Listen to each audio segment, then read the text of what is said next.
on veut savoir la limite entre la prophétie et la divination. Parce qu'aujourd'hui, on constate beaucoup de choses et il est vraiment difficile pour certaines personnes qui peut-être n'ont pas un peu poussé dans l'esprit, dans la profondeur, pour comprendre cette différence entre la prophétie et la divination. Je donne pour exemple. Aujourd'hui, nous assistons à des prédictions, si je peux l'appeler ainsi, sur le résultat des matchs de football, ou on entend quelquefois aussi dans certaines communautés, telle personne est sorcière, voilà, est dévoilée, telle chose. Bon, à quelle limite? Est-ce que tout est bon à dire? Est-ce que tout édifie l'Église? C'est quoi la limite entre la prophétie et la divination? Quand nous appuyons sur Actes des Apôtres, la femme possédait un esprit de Python qui annonçait au peuple qui sont habitués à elle en disant, ces hommes sont des envoyés du Dieu très haut. Ils vous annoncent le message du salut. Ça fait quand même un peu bizarre. Elle conduit les gens pour écouter des serviteurs de Dieu, et puis les serviteurs de Dieu chassent l'esprit. Ça fait quand même un peu bizarre. Est-ce que vous pouvez nous dire quelque chose dessus? Ok, merci Pasteur Maï pour la question. Donc la différence entre le prophétique et la divination. Hein? C'est bon de répondre à cette question. Alors juste avant d'arriver, je finis un peu de l'aspect du Joseph pour que vous compreniez. Parce que la divination, généralement, la divination, on va les retrouver plus dans la catégorie des choses. Les choses, c'est-à-dire, ce sont des gens qui voient.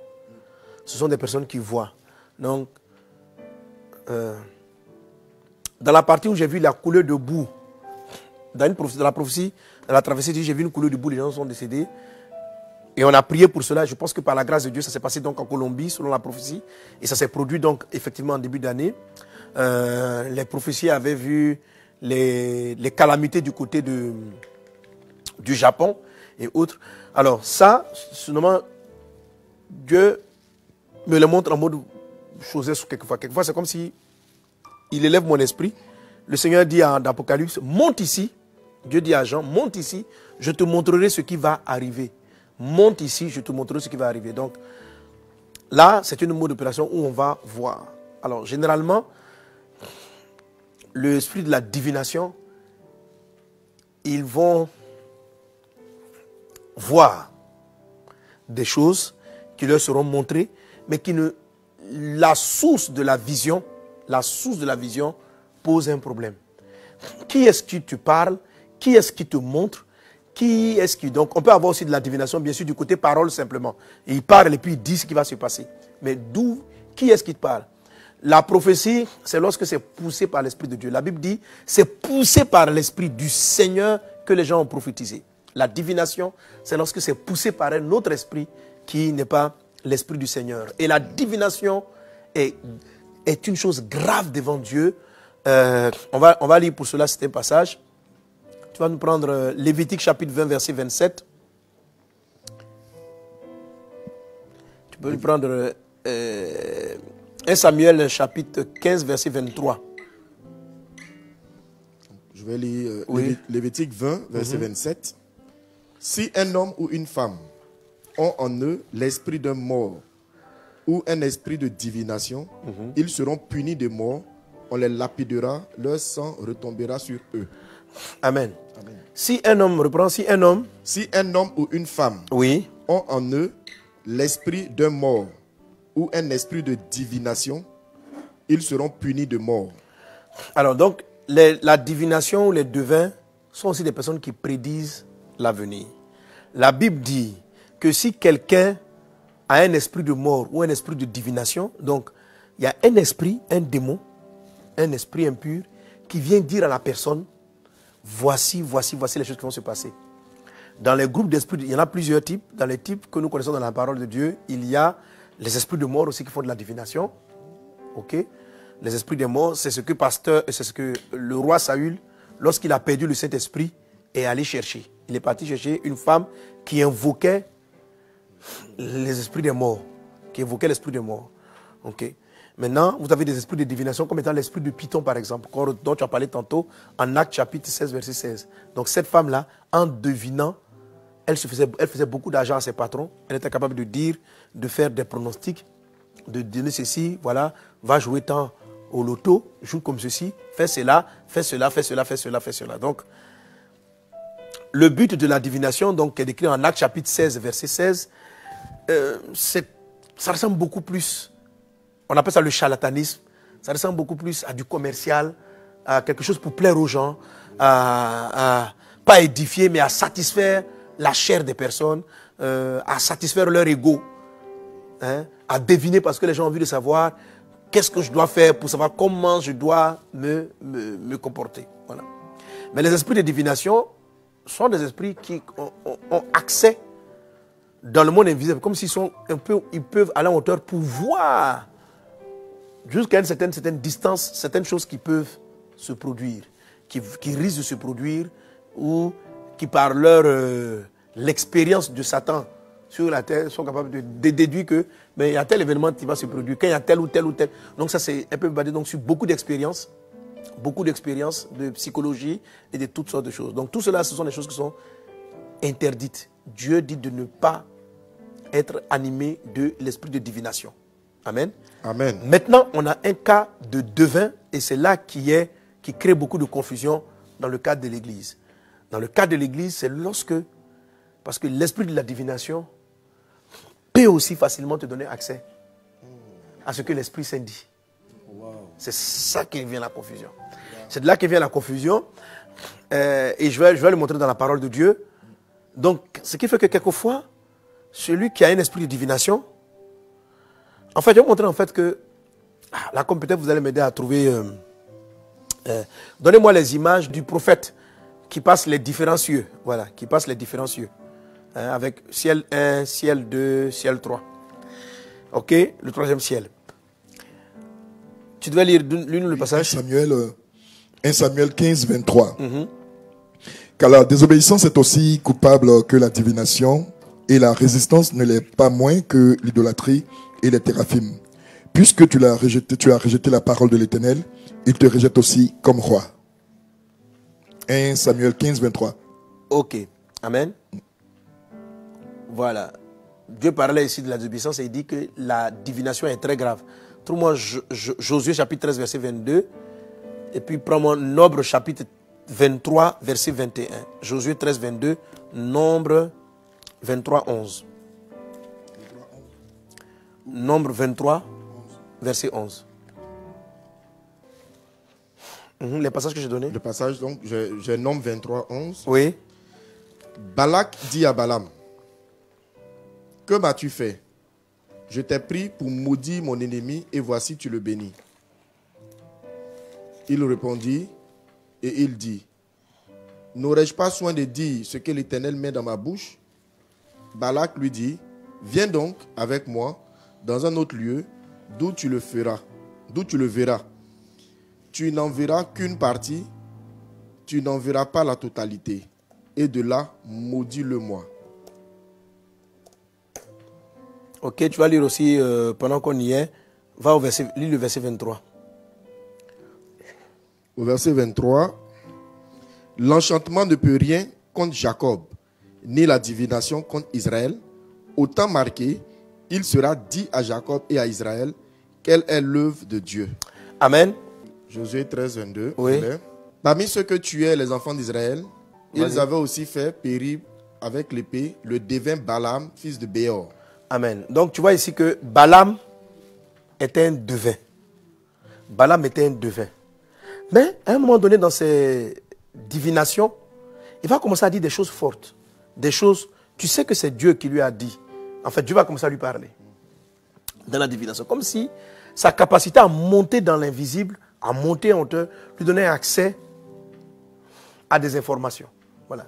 Mais ça ne faisait pas de lui un prophète de Dieu. Mais en fait, de toute façon, bon, en fait, Balaam, c'est très confus. On l'appelle un devin. Dieu interdit la divination. Nombre 23, 23. On a vu tout à l'heure, il dit, l'enchantement ne peut rien contre Israël, la divination ne peut rien contre eux. Donc, les gens l'ont sollicité en tant qu'un devin. Mais quand il fait sa divination, lui-même, il fait sa divination au nom de l'Éternel. Il fait la divination au nom de Dieu. Wow. Amen. Amen. Hein? Il dit, le verset que tu as lu, il dit, verset 12, Nombre 23, verset 12, il répondit, n'aurais-je pas soin de dire ce que l'Éternel met dans ma bouche? Ouais. N'aurais-je pas soin de dire ce que l'Éternel met dans ma bouche. Il ne dit pas ce que, comment dirais-je, Astarté ou un démon met dans sa bouche. Il dit, je vais dire ce que Dieu met dans ma bouche. Mais la Bible le qualifie de devin. Et en même temps, on sent qu'il se sent envoûter Israël. Parce que lui, il dit, l'enchantement ne peut rien contre Israël. C'est-à-dire, j'ai tenté de les envoûter, ça n'a pas fonctionné. J'ai tenté d'envoyer, il dit la divination. C'est-à-dire de dire certaines choses pour les conduire dans un chemin, mais ça n'a pas marché. Ils disent que ça n'a pas fonctionné. Voilà, c'est ce que je vous disais. Tout fait très attention, l'esprit de la divination peut avoir accès à certaines informations du ciel de Dieu. Mais Dieu interdit l'esprit de divination. Dieu interdit l'esprit de divination de la même manière qu'il interdit aussi l'esprit de l'astrologie. L'astrologie, la Bible a condamné aussi l'astrologie. La Bible a condamné l'astrologie, c'est-à-dire l'interprétation, de prendre les astres pour pouvoir s'orienter. Mais pourtant, les mages qui ont reconnu Jésus, ce sont des astrologues. Ils ont regardé une étoile et ils ont interprété que cette étoile-là était l'étoile qui indiquait la naissance d'un roi. C'est de l'astrologie. Et ils sont arrivés, etc. Ok? Saül, en partant chercher l'esprit de mort, il cherchait Samuel. La dame là qui invoquait est tombée sur un esprit. Est-ce un démon ou est-ce vraiment l'esprit de Samuel? Mais qui a annoncé ce qui allait lui arriver. Qui a dit, mais toi là, pourquoi tu t'as... Et c'est pendant la consultation mystique là, que cette femme-là va voir Samuel, le prophète Samuel.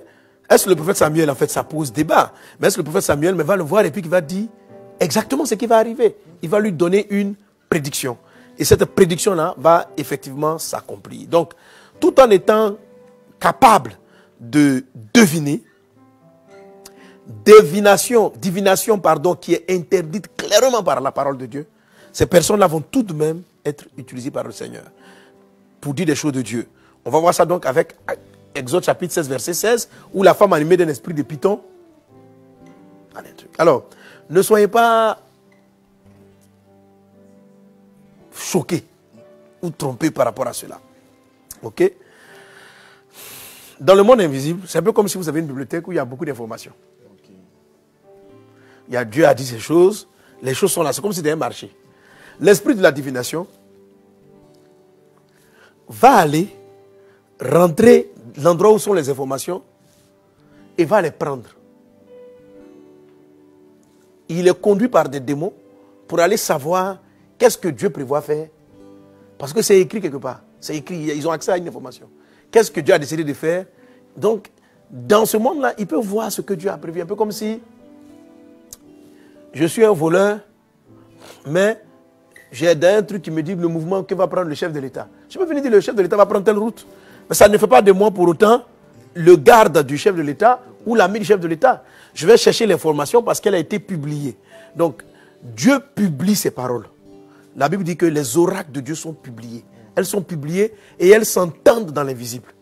Donc, si vous voyez cette image-là, par exemple, de la personne qui est en train de prier, le ciel envoie des informations, un peu comme quand l'ange est venu transporter les prophéties qu'il amenait à Daniel. Il avait un démon au 10e ciel qui est venu, une domination qui est venue le combattre.